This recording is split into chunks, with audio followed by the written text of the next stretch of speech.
Au départ, j'avais prévu de consacrer mon humeur à une autre tragédie. Ce sont ces terroristes islamistes de Daesh qui sont libérés parce que la Syrie attaque le Kurdistan. On les a laissés s'échapper. Puis j'ai changé mon fusil d'épaule et voilà, je reviens sur l'affaire Epstein parce que au début on s'est dit bon, est-ce que c'est un fait divers, est-ce que c'est un ragot?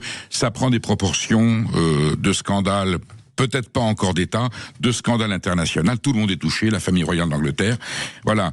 Et on s'étonne au vu. Alors bon, on a vu l'interview de Jack Lang, dont la fille Caroline a pris parti dans un montage financier. Lui déclare qu'il n'était pas au courant qu'il était dans le montage financier. Admettons. Ce que révèle cette affaire Epstein d'une façon générale et qui est inquiétante, on va me dire ça a toujours existé. C'est la porosité de nos élites. La promiscuité avec laquelle il peut l'aller. Alors, il y a toujours eu des personnages troubles dans l'histoire de France et même récemment dans les cabinets et dans les couloirs d'Élysée, on voyait des gens, des hommes d'affaires plus ou moins douteux. Mais là, on a quelqu'un c'est un génie, cet Epstein. Il arrivait à savoir le centre d'intérêt de chaque individu. Il allait parler à des personnes qu'il ne connaissait pas. Je prends l'exemple de Cédric Villani, qui est un mathématicien qui a fait la politique avec Macron, mais qui est vraiment quelqu'un de génial. Et Epstein, ce que l'on sait des textes.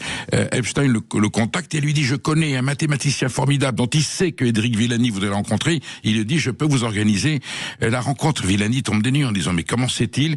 Et voilà, Epstein avait son carnet d'adresses, des réseaux, des informations sur chacun, comme si l'intelligence artificielle le guidait et qu'il pouvait frapper à toutes les portes avec des gens qui lui ouvraient. Et même dans les textes qui sont sortis, les files, tout ça est à vérifier évidemment avec extrême prudence. Il dit: le président de la République française m'appelle pour un oui, pour un non, pour avoir un avis, je suis en contact avec lui. Bon, on va savoir ce qui est vrai, ce qui n'est pas vrai. Alors, ne tombons pas non plus dans j'allais dire, l'obsession, le complot. Peut-être qu'il y a des connivences et des alliances illicites, mais les faits, tenons-en aux faits, le réel.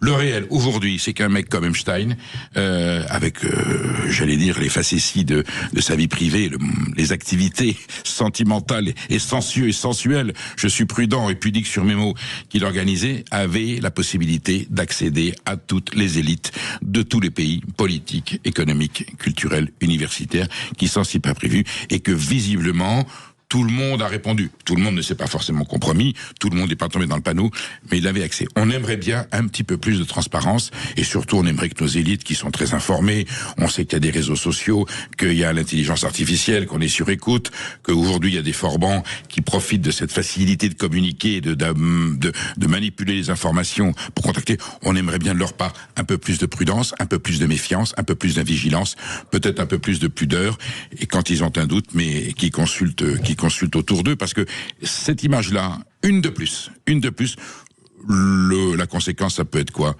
Un peu plus d'abstention, c'est-à-dire que les gens vont se dire: tous pourris, tous compromis, nous ne croyons plus dans la classe politique, nous ne croyons plus dans nos élites, nous ne croyons plus dans les institutions, ni dans l'éducation nationale, ni dans l'autorité, ni dans la presse, ni dans les médias. Voilà, donc voilà, rendons confiance à nos concitoyennes et à nos concitoyens. Voilà, disons toujours la vérité, et c'est pour ça que sur Sud Radio, notre thème conducteur, c'est le parlons.